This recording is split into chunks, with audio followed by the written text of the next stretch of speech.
poverty. And Jane Cagwin I've known really my entire life, and we would see each other at church consistently, and she asked me to be part of the board. Now, what she did not know is that I was searching for my why. I was searching for what I needed to do. Ironically enough, Lisa Mitat, who is the newest young leader, is part of my story. So I started at Center State CEO, and it was probably 3 months into my role there. We went up to OCC for a meeting. On the way down from OCC at 3 o'clock in the afternoon, we were stopped at a green light, the van right in front of us, and we all kind of looked at each other. At that point, I normally would drive. I had an SUV. There's a reason for this part of my story. And our other colleague was driving. He had a Nissan Altima hybrid, battery pack in the back. So we were driving down, and we all kind of were a little bit wondering why this van was stopped.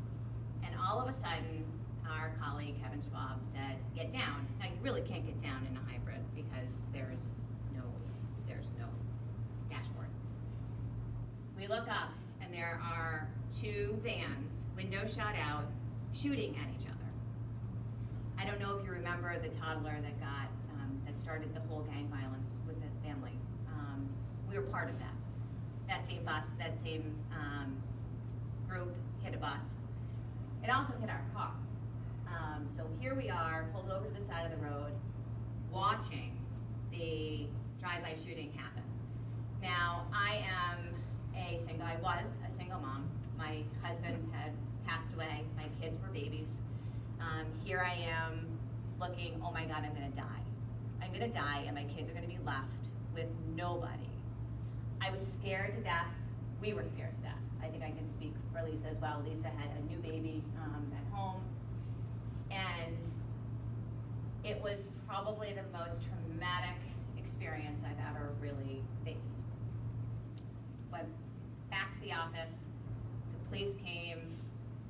You look at Kevin's car, there were bullet holes on the top of the car, bullet lines going over the top of the car. There was also a bullet lodged in the battery pack, and that was coming towards us. It was on the passenger side. It could have hit Lisa, it could have hit me, it could have hit Kevin. If we were driving my car, we all would have died because the car is taller, it would have gone through. And at that point, I was scared. I was scared to be downtown. I was scared to drive through the south side of Syracuse.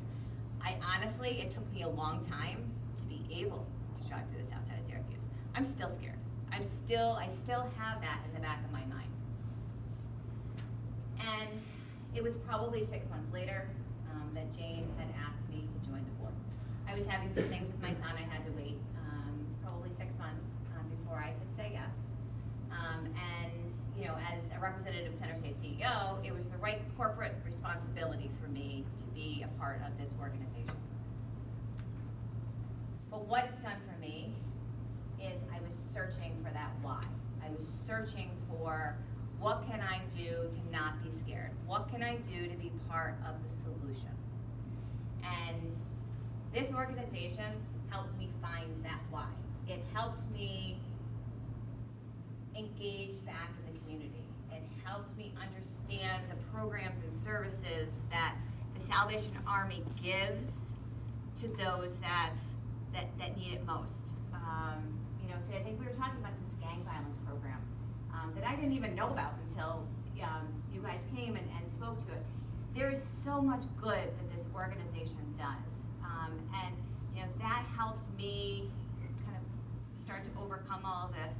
But it also helped me kind of create that passion of being intentional on how we address this. Because as community members and community leaders, we have to be intentional in how we address the issue of generational poverty.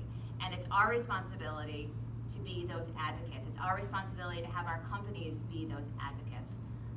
And it is just amazing in the, I think, 6 years that I've been on the board, how much more engaged and involved I've been in helping execute the mission of the Army.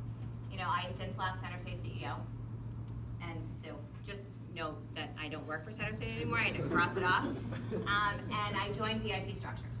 And my one caveat was, okay, so I'm leaving Center State. Dave Nutting is a staple on this board. He is intentional about everything that we're doing and our mission, and he embodies it. And I said, I need to stay on the Salvation Army Board. Just because we're both here, I still need to be a part of it. And so thank you for allowing me to stay, a part of this. But at VIP, we embody that same mission, that same intentionality.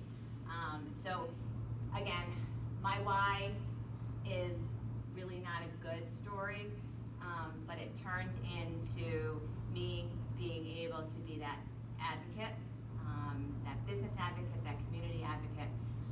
And my plea to you is that you continue to deliver that why out into your network of friends, your business network, and make sure that you're all intentional with your why, and know that the Salvation Army is the most incredible organization in this city, in our community, the biggest asset. So thank you.